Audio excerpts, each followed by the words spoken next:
Assalamualaikum warahmatullahi wabarakatuh. Sahabat yang dirahmati oleh Allah, coba kita bayangkan di tengah malam yang sunyi, ketika banyak manusia masih tertidur lelap di balik selimutnya yang hangat, tiba-tiba terdengar suara yang memecah keheningan itu.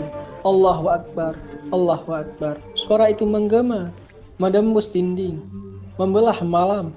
Bukan hanya suara, tapi sebuah panggilan. Panggilan cinta dari langit yang menyentuh hati siapa saja yang masih memiliki iman, yaitu azan.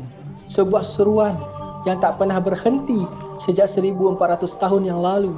Ia menjadi pertanda bahwa Allah masih memberimu waktu, masih mengizinkanmu untuk kembali, masih mengajakmu untuk dekat kepadanya. Tetapi, pernahkah kita merenung seberapa besar keutamaan azan di dalam pandangan Allah? Apa keistimewaan bagi mereka yang mengumandangkan azan?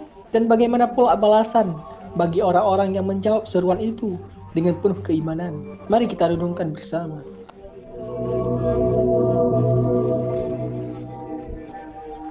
Azan bukanlah sekadar panggilan. Azan adalah dakwah pertama di muka bumi yang dikumandangkan 5 kali sehari. Ia adalah bentuk syiar Islam yang paling nyata yang menggema dari menara masjid, dari rumah kecil hingga kota besar.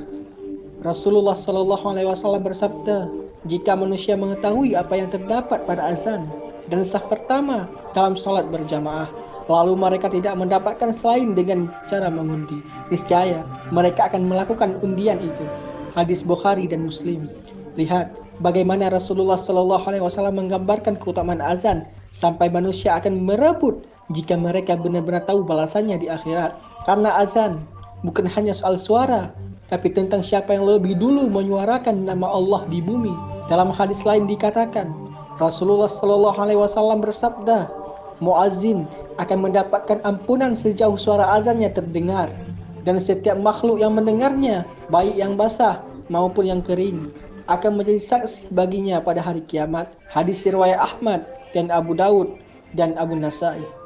Bayangkan, setiap jengkal udara yang dilewatkan suara azan, setiap daun yang tertiup angin saat azan berkumandang, setiap binatang, burung, bahkan air yang mengalir, semuanya akan bersaksi di hadapan Allah bahwa kamu pernah menyerukan namanya. Dan bukan hanya pahala, Allah juga memberikan keutamaan yang sangat tinggi bagi para muazzin. Rasulullah SAW bersabda, para muazzin adalah orang yang paling panjang lehernya pada hari kiamat.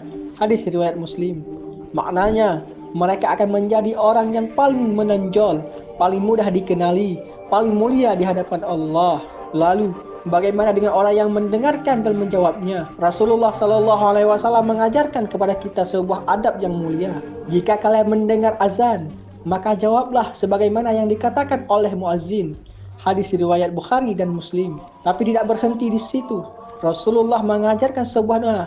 Allahumma rabba hadhihi da'wati tammah wassalatil qa'imah ati Muhammadin wasilati wal fadilah wab'athu makama ma'mudal ladzi wa'addah innaka latukliful mi'ad.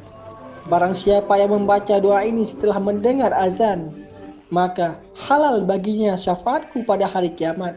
Hadis riwayat Bukhari. Subhanallah, hanya dengan menjawab azan dan berdoa kita dijanjikan syafaat oleh Rasulullah SAW.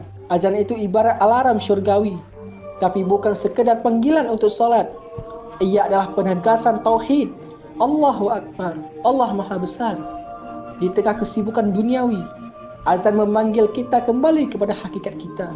Allahu Akbar, Allahu Akbar. Allah lebih besar dari urusanmu, dari masalahmu, dari segalanya. Asyhadu an la ilaha illallah. Tegaslah kembali imanmu. Asyhadu anna Muhammadar Rasulullah. Ini bukan hanya tentang keyakinan, tapi tentang komitmen untuk mengikuti sunnah. Hayya 'alas shalah. Ayo salat, datang kepada kebaikan. Hayya 'alal falah. Mari raih keberuntungan dunia maupun akhirat. Allahu Akbar.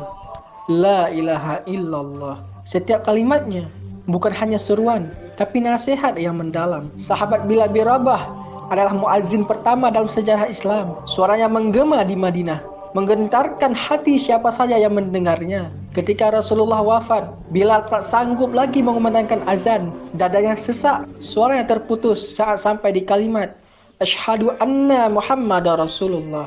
Tangisan pecah. Kota Madinah pun ikut menangis karena sadar Rasulullah telah tiada.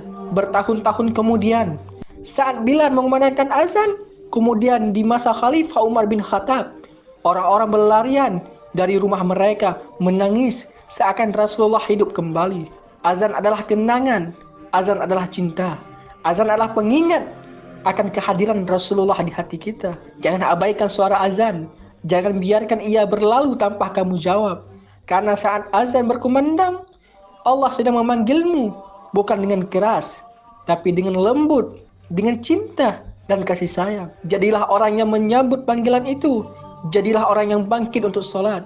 Jadikanlah orang yang menjawab, La ilaha illallah, la haula wa la quwata illa billah, saat mendengar hayya 'alas shalah. Karena bisa jadi itu adalah azan terakhir yang kita dengar. Saya akan mengasih sebuah doa buat kita semua. Jadikan kami hamba-Mu yang senantiasa rindu untuk datang ketika Engkau memanggil. Ya Allah, berikan kami kekuatan untuk menjawab setiap azan dengan hati yang penuh iman. Ya Allah, anugerahkan kepada kami syafaat Nabi-Mu melalui doa yang kami panjatkan setelah azan. Ya Allah, jadikan suara azan sebagai cahaya yang menuntun kami dalam gelapnya dunia dan saksi bagi kami kelak di hari kiamat.